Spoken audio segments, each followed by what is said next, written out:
What's up, you guys? Marty Schwartz here. Marty Music, hanging out with my good friend and amazing blues power mother trucker, Jared James Nichols. What's up, man? Thanks for having me, Marty. Oh man, I'm a big fan. Big As fan. am I. We jammed a little while back at this Gibson event. Yeah. There's nothing like making an acquaintance like a good jam. That was the first time we jammed, Oh right? yeah. It was funny because that night at Gibson, I remember I showed up and they're like, yeah, you're gonna jam. And I was like, okay, cool. Not knowing who was showing.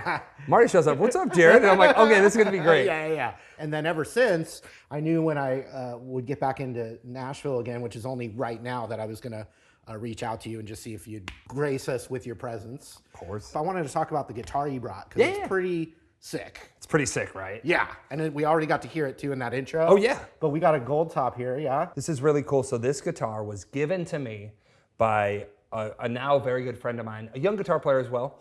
His name's TJ Duckweiler. Oh, so cool. Check this out. Crazy story. I was on Instagram. Someone sent me a message. And sometimes, you know, like Marty, you'll get messages and it'll be a picture or whatever. You're like, I don't really know this person. I don't know if I should open this. And he goes, hey man, there was a tornado in my hometown in Washington, Illinois. In 2013, it was the worst, one of the worst tornadoes they've ever had there. He goes, my friend found this in the yard. Whoa. If you can see on this guitar, the neck, he actually found it, the neck was snapped off. Whoa. So no one knows. There was houses, everything, crazy tornado, right? He found this body with all of the original electronics, everything in his yard. Wow. So he grabs it, right?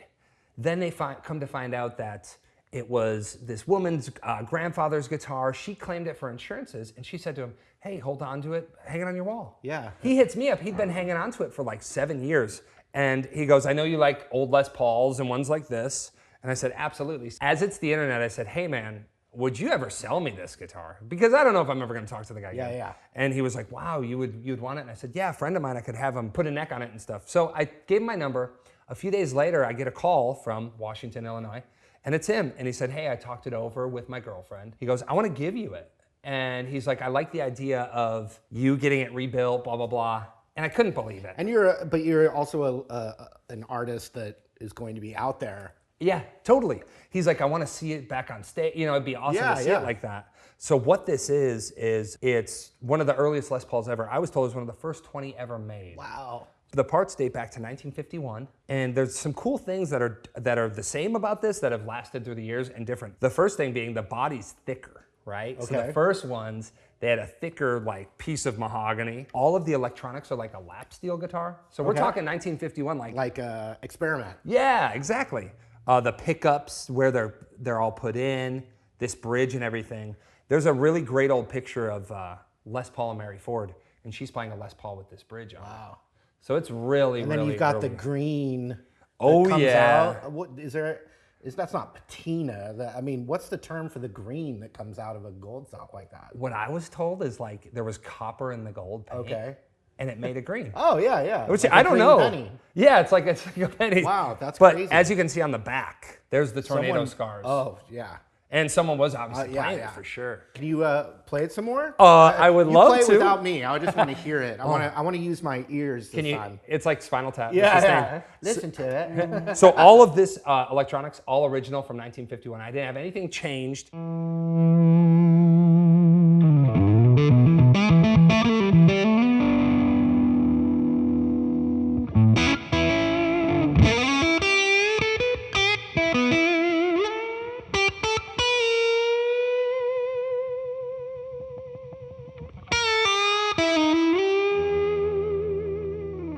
The knobs are very... And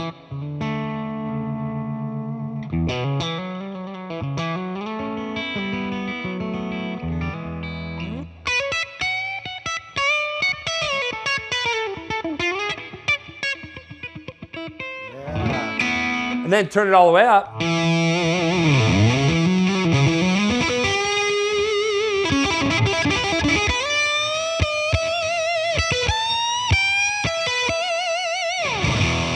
Nothing like the tone of the fingers, man. The finger tone, and then I know that's your thing. Yeah, I've you know what it is? I'm a lefty.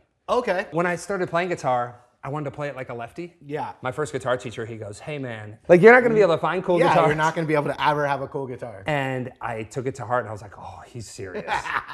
So I got a righty And then he goes, hey man, I was using my fingers because it felt right. Because, you know, the lefty thing, I wanted to like feel the strings underneath when I pick. Yeah. And he goes, every real guitar player on an electric plays with a pick. He's like, you got to play with a pick. So I played for like 2 years with a pick. I never got along with it. So I'd like put it here, play with my fingers. And then one day I was just like, man, you know, I didn't want guitar to feel like it was only about how good you are. And it's like, I was trying to express myself. Yeah. I know you feel this way a lot probably too. It's like guitar isn't a competition of who can play the fastest or like, oh, who's got the craziest skills. But what I started to find out, I was like, well, I feel like I sound more like me when I play with my fingers. And then I went, I think I'm just gonna do that. Yeah. So that's when I started to do the no pick thing. And it's cool because if it needs to be crazy, it can be, but also there's a very cool subtlety with the fingers when you know you're playing and Yeah, you can spank it. you can spank it, you can make it sound like chicken picking, you know. Or I can do crazy fast, you know. Yeah. Well, do that again. What were you like breaking with your finger? I'm doing like, so like, I use my thumb. My thumb goes down, index up, and the middle goes up too. So I do this weird like triplet rolls. I don't know who I stole it from, but I heard someone playing really fast, and I was like, man, I can't do that without a pick like that thing. So I started to do this technique. It sounds kind of crazy, but.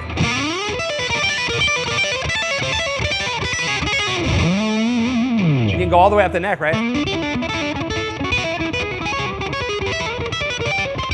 Sounds insane. Yeah, but basically breaking it down, it's really simple. It's just a 12th fret. So it's just using that blue note and rolling over. Thumb, index, middle, and making that a nice. Yeah. Sounds like a scary movie, right? No, I love it. And then they're getting closer. Using the fingers just brought a different kind of idea. And I used to be like a Stevie Ray freak. That's very pick. Yes. Hard picking. So then when I went to the fingers, I started to play some of that, like those ideas, but it came out different. And I was like, well, man, this is kind of cool because me trying to sound like my heroes and then trying to bring it back and be like, well, this is how I feel like I should do it. Not being able to play exactly like your hero is a great way to develop your own style. Totally. You know, all my favorite players are typically soloing mostly with their fingers. Right. You know, they might, a little bit of that, a little bit of that, a little bit of that, but the tastiest stuff is coming from the finger. And John Mayer, of course, he's got a pick in his hand probably 100% of the time, but like he's not using it that much. Yeah. There's a different connection. And it's like everyone has their own things, but like for me, when I found that, I didn't do that and say, oh, I'm going to be the no pick guy. Because a lot of people will be like, oh, you know, like. Or are you trying to be like this or that? Exactly. Yeah. But what ended up happening, which was really cool, was when I was doing it, it was this exploration and it was like discovering it on my own. You're also touching it more than if you didn't have a pick. You're actually more intimate with the. It's more intimate with the strings. No, but the pressure, you know, like how much you pick. Yeah, for sure. All of that, you start to like get your feels on. Yeah, man. So what do you have coming up? Are you going on tour or anything? Yeah, so we got a ton of good stuff happening. Well, the first thing I want to say is I have a song coming out. I have a few different versions of this song that I recorded, right? The first version features none other than Joe Bonamassa, and it comes out March 11th. It's Threw Me to the Wolves featuring Joe Bonamassa. And if you are a fan of everything we're just talking about. Yeah. It's like we basically said, we were like, man, we want to make like the guitar heaven version of this song. On the flip side of that, we did a version with a singer here in Nashville. Her name's Maggie Rose. Oh my God, she's awesome. She's killer. Oh, I'm a fan. Wait till you hear her sing on this. Okay, right on. When we did this other version, it's more acoustic. I'm playing slide on it and stuff. Then I heard her sing. And I was like, wow. So you have this really amazing Shred Joe version and then this Maggie version, which they're killer. But, well, that's awesome, man. Well, we'll leave links for all your stuff down below. And I loved having you come visit. And it was super fun to catch up again. Check out Jared James Nichols, you guys. Links below, songs. You have an education site with ArtistWorks, which is awesome. Tons of great stuff there. So support this awesome dude right here. And we'll see you again. Take care.